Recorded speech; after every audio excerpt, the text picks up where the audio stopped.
আসসালামু আলাইকুম এভরিওয়ান। আজকে আমি রান্না করব গরুর মাংস। গরুর মাংসটা আমি নতুন আলু দিয়ে রান্না করব, আর এই মাংসটা আমি মশলা দিয়ে হাতে মেখে রান্না করব।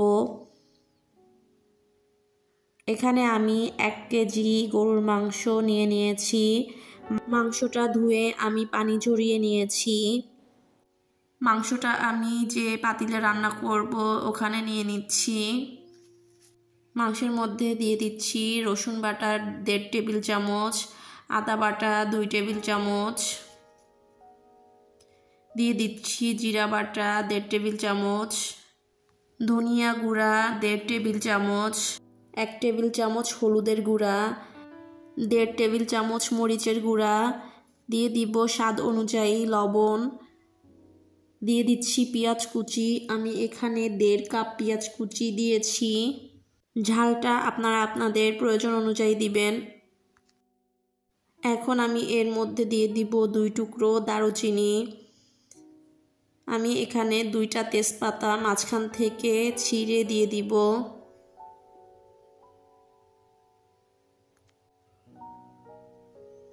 আমি এখানে 8টার মতো এলাচ দিয়ে দিচ্ছি। দিয়ে দিব 5-6টা লবঙ্গ।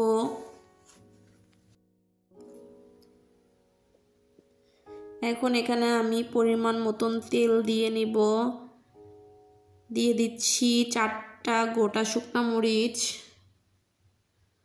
এখন এটাকে আমি হাত দিয়ে খুব ভালো করে মশলাটাকে মাংসের সাথে মেখে নিব।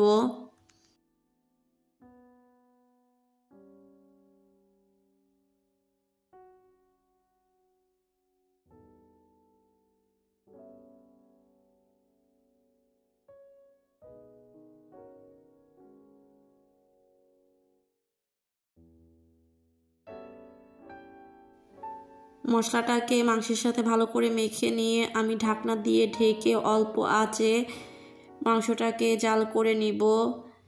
কিছুক্ষণ পরে ঢাকনা তুলে এটাকে একটা চামচের সাহায্যে নেড়ে নিব। আবার ঢাকনা দিয়ে ঢেকে দিব। এভাবে করলে কিছুক্ষণ পরে মাংসের গা দিয়ে একটা পানি বের হবে। এটা আমি ভালো করে কিছুক্ষণ সময় নিয়ে কষিয়ে নিব, এই পানিটা একেবারে শুকিয়ে যাওয়া পর্যন্ত।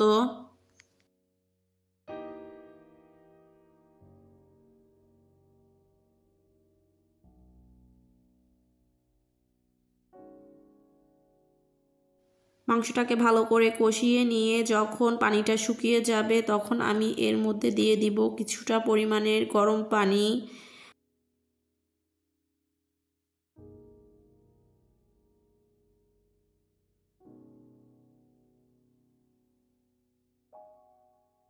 ঢাকনা দিয়ে ঢেকে আমি মাংসটাকে কিছুক্ষণ রান্না করে নিব। মাঝে মাঝে ঢাকনা তুলে আমি এটাকে একটু নেড়ে নিব যাতে নিচ দিয়ে লেগে না যায়।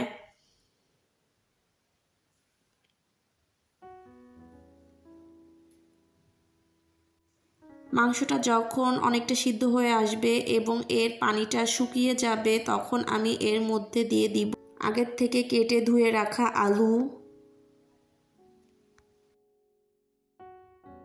আলুটাকে আমি এর সাথে কিছুক্ষণ কষিয়ে নিব।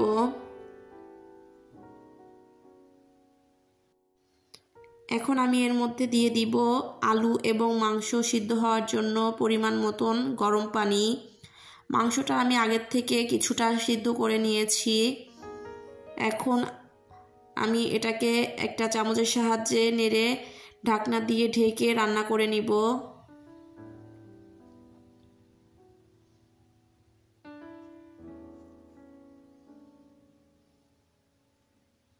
আলু এবং মাংসটাকে আমি খুব ভালো করে রান্না করে নিব। মাঝে মাঝে ঢাকনা তুলে আমি একটু নেড়ে নিয়েছি। আমি ঢাকনা তুলে এখন এটাকে দেখে নিব আমার আলুটা সিদ্ধ হয়েছে কিনা। আলুটা সিদ্ধ হয়ে গিয়েছে আর মাংসটাও হয়ে গিয়েছে। এখন আমি আমার যতটুকু ঝোল প্রয়োজন অতটুকু ঝোল রেখে আমি এর মধ্যে দিয়ে দিব আগের থেকে ভেজে গুঁড়া করে রাখা জিরে।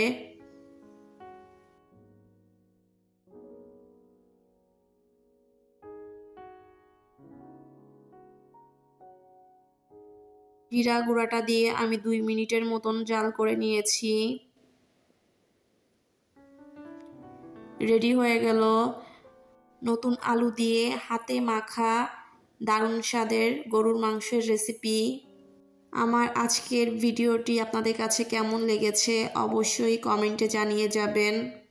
ভিডিওটিতে একটি লাইক দিয়ে যাবেন। আর যারা আমার সাথে এখনও আছেন কিন্তু আমার চ্যানেলটি এখনও সাবস্ক্রাইব করেননি, আমার চ্যানেলটি সাবস্ক্রাইব করবেন। ভালো থাকবেন। আল্লাহ হাফেজ।